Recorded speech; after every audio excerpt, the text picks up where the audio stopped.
So I've spent the better part of my morning working on stuff like this. Ba-da-boom, ba-ba-boom, ba-ga-boom. Do-do-boo, boo, ba-ba-boom. And I'd figured I would just kind of take a quick break to talk to you about something that I think is important. That is going to be ways to make sure that you're always busy, like ways to be able to morph and mold with whatever industry that you're involved with. My wife and I are contractors full-time, and when COVID hit, our fields changed drastically. Mine being the music industry, just there was no work, and then hers being the videography and photography, again, no work, so we had to figure out how to adapt quickly. For me, when COVID hit, or before COVID hit, I was focused primarily on live drumming. Like that was like the bread and butter, that was the thing that I did. When COVID hit, there were no live shows or anything like that, so I had to kind of get back up on the horse with recording and learning how to do that, learning how to program drums, learning how to do stuff like this, to make sure that I kept different streams of revenue flowing while one of them was dried up. My wife did the same thing. She had to jump into wedding photography. She never did wedding photography before COVID, and now she's almost exclusively doing wedding photography, at least for the past couple of months. But the reason that we were able to do that is because we learned early on ways to be able to adapt and be flexible with our careers. Because if you don't, then you just run the risk of when whatever you're doing is dried up, you're out of work and you're having to find another career.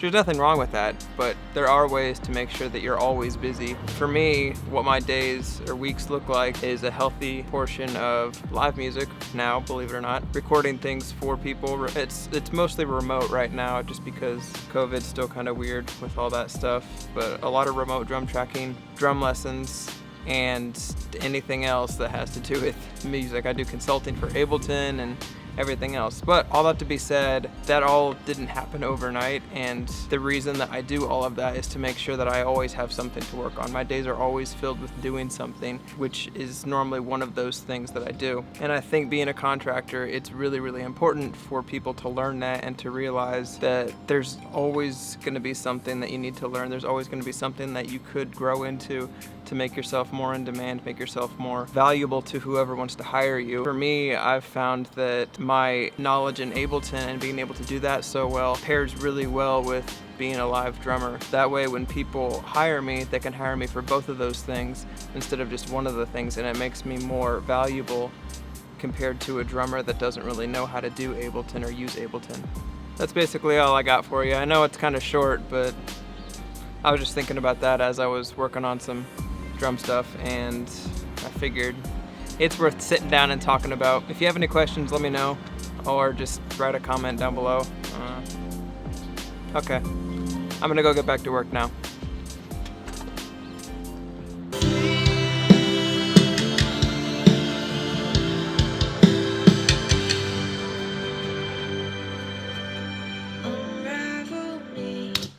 What do you think?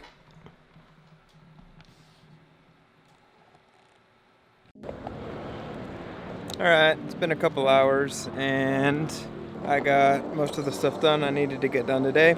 Now I'm gonna go check the mailbox. Remember that watch that I talked about earlier, like last week? I'm hoping it's here, but it still hasn't shown up, so we're gonna go see. I hope it's here.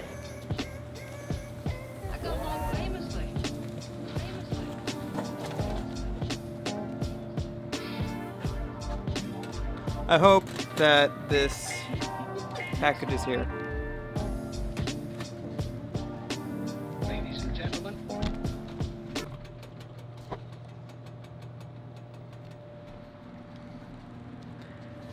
You thought it was going to be in there, didn't you?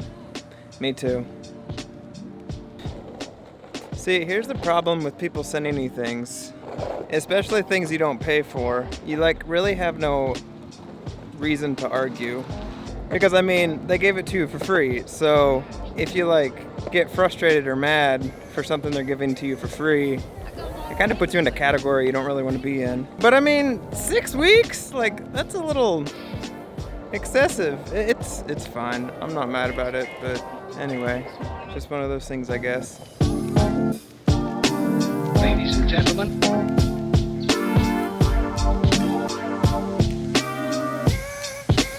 Yes or no? Yes or no? Yes or no? Yes or no? All right, well, I think I'm gonna call it there. Savannah and I have a date night planned, but anyway, thank you so much for watching. If you like this video, hit the like button and hit the subscribe button if you want to stay up to date on everything that I post on this channel. New content every day. Subscribe, please.